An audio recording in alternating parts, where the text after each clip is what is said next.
Hi everybody, it's Jeannie and Gary here with Full Armor Life Defense, and we just wanted to, first of all, thank everybody for coming on Saturday afternoon. It was awesome, wasn't it, Gary? Absolutely, it's a really good time. Yeah, this is the best bad guy there is, and he's the best good guy there is. So a man of all trades here. Anyway, we just wanted to go over in a little more depth the groin strike technique, because this is, after all, one of our most foundational strikes and in defense strategies as women. And we didn't get to take enough time to work on this. I do want to let you know that we'll be going into in a little more depth at our self-defense movement practice and drills. We're hoping to schedule sometime in January in a very warm room this time, right, Gary? One can only hope. Yeah, we'll be a little crowded in there, but we need a warmer place to practice. So watch for those dates coming soon. I hope you all can attend, because it really is important that you continuously practice these movements.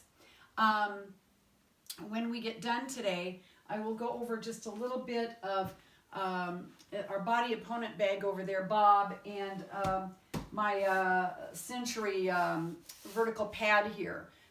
These are both awesome things that you can train on in your home and really get you some functional training, build some muscle memory, some muscle strength for these particular movements, as well as these are great, not Bob so much, but this bag is great to help build some bone density for those of you ladies out there that might have a little osteoporosis going on.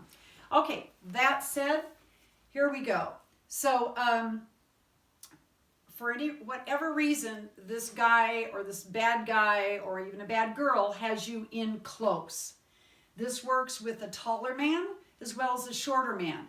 Your body will automatically know and adjust height as needed.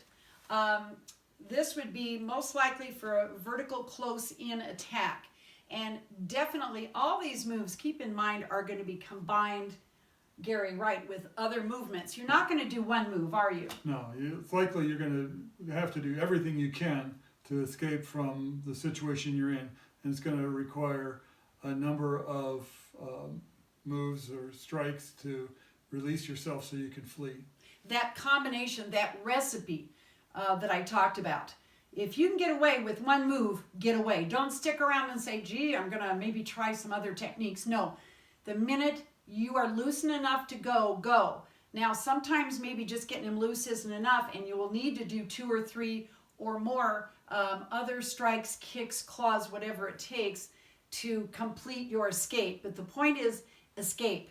And remember, ladies, what is the first thing we want to do to get our wits about us? We're going to experience that adrenaline rush to prepare our body to fight, flight, or freeze. And momentarily, we're going to be in a little bit of shock. It's going to take our mind a second to figure out what's going on. You need to move as quickly into a functional state as you can. And one of the best ways to accomplish that is through breathing. Right, Gary? Which is great because it also startles your attacker. Yes. With the stop, get back, leave me alone. Yes. The element of surprise is something that we women really are gifted with. And we want to use that to our advantage. We don't ever want to telescope our intentions. We don't want to do hesitant strikes and kicks. We want to, when we do it, we want to do it fast, powerful. And to help our mind to get our body ready to do that is we need to yell. We need to yell from our gut, our diaphragm, our abdomen. Yell and yell hard. How many of us have had, I'm yelling hard right now, how many of us have had, you know, a child off over there at a picnic or something, and we see them in a dangerous situation? You know, the first thing we do, say our child's name is, you know, Charlie. It's like, Charlie, stop!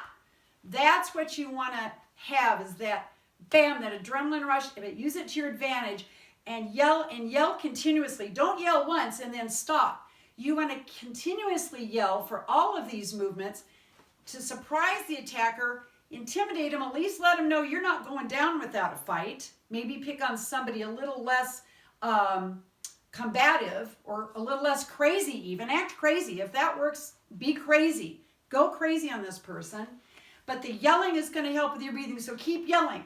So if this guy comes in and he's grabbing me, you know, or around here or wherever he grabs me, now I can't yell, let's not do a front choke yet, because obviously you can't be doing a lot of yelling on a front choke. So if this person grabs me, comes in and grabs me by the shoulders and starts, you know, messing with me, you know, after I get my kind of width, the first thing I can do before I come up with any moves is to yell, back off, back off, back off, get away, let me go, get off me, get the heck away. Okay, so I'm doing all those. That's giving me oxygen to my muscles, to my brain, so I can have my wits about me. Keep yelling, and so you can continue breathing, so you can continue now to get in this fight mode that you need to be in, and then eventually your flight mode to run and get out of there. Even if you're hurt, expect to get hurt. Your adrenaline is going to help mitigate that pain so you can get away. You're going to shake and fall apart later, fine. Do it when you're away to safety. So for the groin strike, Gary comes up and he grabs me for whatever reason. One of the first things I want to do after I yell, so say I'm yelling, okay? I obviously can't yell at him and teach you. So imagine me continuously yelling. I am going to get in close now because obviously I can do some damage up close. You know, I don't want to be out here. I want to be in close. If that's where he's got me, I'm going to use that to my advantage.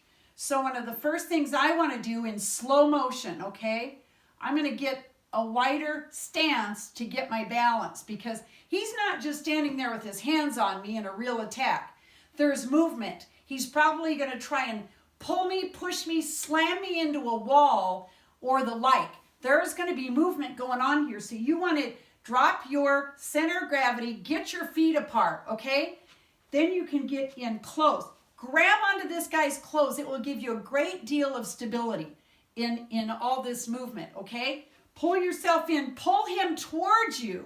You know, a tall guy you can pull down towards you. A guy about your size, you can just pull straight in. So with Gary, I would pull him towards me. My instinct is to go back with my right leg. It might be your left. Just find out at that time what is instinctual for you and do it.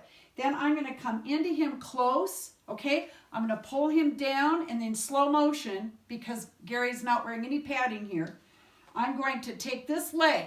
I'm going to get some rotation of my powerful, strong, big, giant lady hips and rear end muscles here. And I'm going to, if I can, I'm going to give a little bit of a twist and come up. Pull him down. Bam.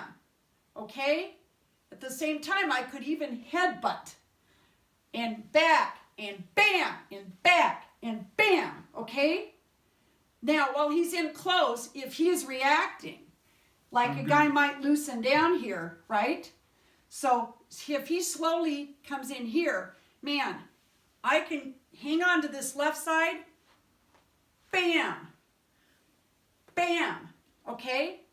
I can do a little damage here, and I can push off and get away. You always want to be environmentally aware. Is the ground slippery? Is there a big cement parking, abutment or something there that I'm going to go run and trip over? Or is there a rock there? So you got to have eyes in the back of your head, but we women do. So the Lord has gifted us with that for our kids and other things like this. So let's just do that a little more up to speed on this nice bag here, okay? So what I love about this Arashi Century bag, it's softer than a lot of bags. I have another bag over here. It's really firm, and when I hit it, even with my gloves, it's just too hard for my older joints with some arthritis going on here. This bag has these nice handles at the top, so you can simulate you're grabbing the guy's clothes. Okay, so I'm going to go, get off me, get off, get off, get off, bam, and I can go. You can do hammer fists. He's got me in.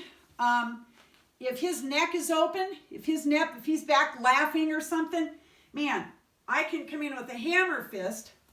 Okay, bam, I can hit the throat. Be aware that hitting the trachea or doing a spear to the trachea can kill somebody. But if it's your life at that point, I don't think I'd be doing a whole lot of thinking along that line. So that's the groin strike, ladies. I'm grabbed, I'm going to be thrown around. I may be getting punched, but if I can get in close, it's harder to punch me in close. I can pull him down, I can come up and come up and come up and make mincemeat of his gonads, give him a shove back, palm heel to finish off to the jaw or nose. And then we can combine it with other moves that we will practice. As I said, you can get the ears, you can do an ear slap, we can gouge the eyes. There's a number, but today we're working on that ever important foundational groin strike. I have been asked, because of the scriptural mandate that says that if your husband is in a fight with another man, the woman is not to reach in and grab the genitals of the enemy. It doesn't say you can't kick him in the head. It doesn't say you can't hit him over the head with a fry pan. It doesn't say you can't, pepper spray that guy up close and personal. But it does make the fight unfair, and I think that's maybe why the Lord said that. I'm not sure. I'm not grabbing and squeezing. That is a self-defense move you can use if you're being attacked. If your husband or your guy's being attacked, that's a different story. That doesn't say I can't haul off and kick in there. I just don't read that. So there's also the fact that this is not a fight between two guys and you're intervening. Exactly. This is a fight between you to Yes. save your life. Yes, And exactly. So, no holds barred, anything goes. Yes. The commandment to preserve life trumps everything. Yes, and you're preserving your life, potentially your children's lives.